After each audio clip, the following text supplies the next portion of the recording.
कहीं भगवान का फोटो लगा देखा, भगवान श्री राम का फोटो लगा है, भगवान श्री कृष्ण का चित्र लगा है, हमने जाकर के श्रद्धा से शीश झुका दिया, झुकाया ना, हमने जाकर के प्रेम से उनको नमन किया।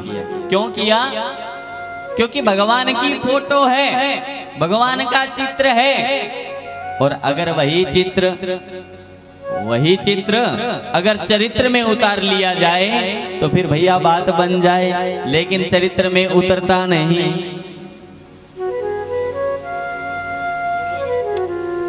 ठाकुर जी पल पल प्रति पल अपने भक्तों पे नजरें गड़ाए बैठे हैं। कौन भक्त मेरा कैसा है, क्या कर रहा है, पल पल प्रति पल भैया भगवान अपनी कृपा को महसूस नहीं होने देते। कई बार भगवान स्वयं नहीं आते, भगवान स्वयं नहीं आते, भगवान किसी के अंदर से होके आ जाते हैं भैया। जे ही घट प्रीति ना प्रेम रस, जे ही घट प्रीति ना प्रेम रस, पुण्य रस ना नहीं नाम, ते नर इस संसार में उपजे भय बेकाम। जिस घर के अंदर, जिस घट में, जिस शरीर में ना तो प्रीति है ना प्रेम है, भगवान के लिए जो प्रेम भी नहीं है, प्रीति भी नहीं है, एहसास भी नहीं है, जो भगवान को महसूस भी नहीं कर पाते हैं, और उनकी जीवा पे भगवान का नाम भी नहीं है, वो नर इस संसार के अंदर भैया बेकाम ही आ गए हैं। उनको भेज दिया, धक्के से भेजा गया है, उनका जीवन ही बेकार है। मैं नहीं कह रहा हूं, श्रीमद् भागवत महापुराण कह रही है।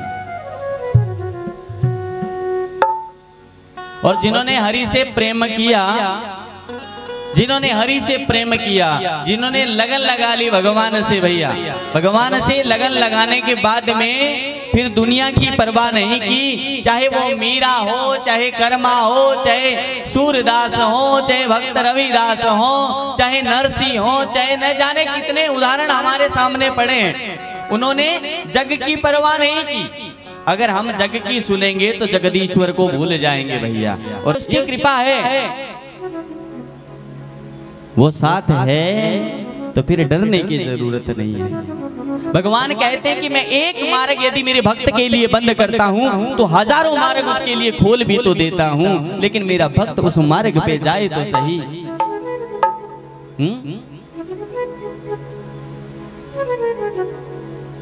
एक दीवार पकड़ा दी किसी अंधे को कि तू इस दीवार के सहारे सहारे चलते रहना, और इस दीवार के सहारे सहारे हाथ लगाते जाएगा तो एक दिन इस भूल भुलैया से बाहर निकल जाएगा, दरवाजा आएगा, तुझे पता चल जाएगा ये दरवाजा है, दरवाजे को धक्का मारना, बाहर निकल जाएगा। गोल गोल वो दीवार पूरी और उसमें एक ही दरवाजा। वो अंधा आदमी हाथ मारता मारता मारता मारता जा रहा है, लेकिन एक दुर्भाग्य है कि तन पे खुजली की बीमारी है। दरवाजा पास आया तो खुजली करने लग गया, दरवाजा छूट गया, फिर से दीवार पल्ले पड़ गई। बार बार यही तो हो रहा है। हमारे साथ भी तो बार बार यही हो रहा है। भगवान ने कहा है कि मेरा नाम ही तुम्हें इस भव सागर से पार करेगा। ये मेरे नाम रूपी दरवाजे पे तुम हाथ लगाते चलो, कलयुग की दीवार के, ये जन्म जन्म में तुम लोग बैठे हो, गोल गोल घूम रहे हो, ये दीवार है, लेकिन हमारे भी खुजली रूपी एक बीमारी लगी है कि हम लोग क्या कर रहे हैं, संसार की भव रूपी खुजली जो बीमारी हमें लगी है, हमें जब वो दरवाजा आने लगता है, मुक्ति का द्वार आने लगता है, हम तन खुजलाने लग जाते हैं, दरवाजा निकल जाता है, हिस्से में दीवार ही पल्ले पड़ती है।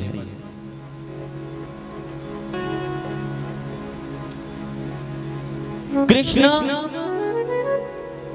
पूरी दुनिया में भैया कृष्ण जैसा साधारण व्यक्ति कहीं नहीं मिलेगा। कृष्ण के चरित्र को यदि पढ़ा जाए, क्योंकि अगर वो गाय चराने पे आए तो भैया वो गवालों की भांति, अनपढ़ों की भांति गाय भी चराता है। अगर भैया वो चोरी करने पे आए तो चोरों की भांति माखन भी चुराता है। अगर भैया वो ज्ञान सुनाने पे आए तो कुरुक्षेत्र के मैदान में खड़े होकर के गीता का ज्ञान भी सुना सकता है। और यदि युद्ध करने पे आए तो भैया बिना शस्त्र उठाए महाभारत के युद्ध में विजय भी प्राप्त करवा सकता है। ये कृष्ण है।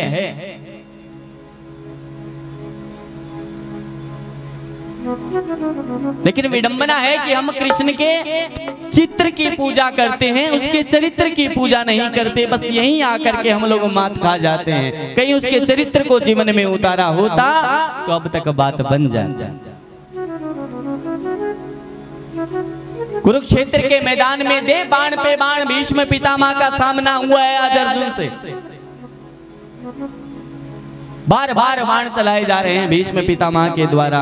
अर्जुन घबराने लगा। अर्जुन घबरा करके भगवान से कहने लगा, प्रभु ये तो रुके ही नहीं रहे हैं। भगवान श्री कृष्ण कहने लगे कि इनका नाम भीष्म है। हाँ? सही नाम तो भीष्म पितामह का देवव्रत है, लेकिन प्रतिज्ञा कर ली, अखंड प्रतिज्ञा की ब्रह्मचर्य का पालन करने की कि घर नहीं बसाऊंगा। तब से भैया इतनी भीष्म प्रतिज्ञा, इतनी बड़ी प्रतिज्ञा करी तो नाम पड़ गया भीष्म पितामह। बाण पे बाण चलाए जा रहे हैं कुरुक्षेत्र के मैदान में और चल रहे हैं बाण। अर्जुन संभाल नहीं पा रहा है। कभी आकर के बाण रथ को लग रहे हैं, कभी कोई एक आधा बाण संत कहते कि भगवान को भी लगा। और भगवान को बाण आकर के लगा तो भगवान ने बाण निकाला और निकाल करके भगवान मुस्कुरा रहे हैं। क्यों? भगवान कह रहे हैं कि तो मेरे भक्त द्वारा दिया हुआ घाव है। कहीं एक बाण आया और भैया जिस रथ पर अर्जुन सवार है उस रथ के पहिए के जाके लगा, पहिया दूर गिर गया, रथ टेढ़ा हो गया, अर्जुन गिरने लगा तो अपने भक्त को गिरता हुआ भगवान नहीं देख सके। भगवान कहते मैं तो अपने भक्त को ऊंचा उठाता हूँ, कोई मेरे भक्त को गिराने का प्रयास करे ये मैं सहन नहीं कर सकता। भगवान गए और जिन भगवान ने प्रतिज्ञा ली कि 1 वर्ष पर्यंत तक मैं शस्त्र धारण नहीं करूंगा, उन्हीं भगवान ने आज रथ का पहिया उठा लिया। धरती प्रकंपित होने लगी, धरती डरने लगी कि अगर भगवान ने ही अपनी प्रतिज्ञा तोड़ दी तो इस धरती पे प्रलय आ जाए। तो भगवान का उत्तरीय वो पीले रंग का वस्त्र गिर करके जमीन पे धरती माता को आश्वासन देता है, धैर्य बंधाता है कि देवी ये तो भक्त के लिए भगवान ने अपनी प्रतिज्ञा तोड़ी है, तुम्हें घबराने की जरूरत नहीं है। और भगवान ने रथ का पहिया उठाया और उठा करके भीष्म पितामह को मारने के लिए दौड़े। तो आज भीष्म पितामह ने भगवान को अपनी ओर आते देख करके धनुष बाण फेंक दिए और दौड़ पड़े भीष्म पितामह और गिर पड़े भैया भगवान के चरणों में। और क्या कह रहे हैं भीष्म पितामह? कह रहे हैं हे केशव, हे गोपाल, वही मृत्यु तो सार्थक है। देहांत काले तुम सामने हो, मुरली बजाते मन को लुभाते, यही गीत गाते मैं निज प्राण त्यागूं, हे नाथ नारायण वासुदेव। भगवान ने मार्कंडेय ऋषि उनको दर्शन करवाया।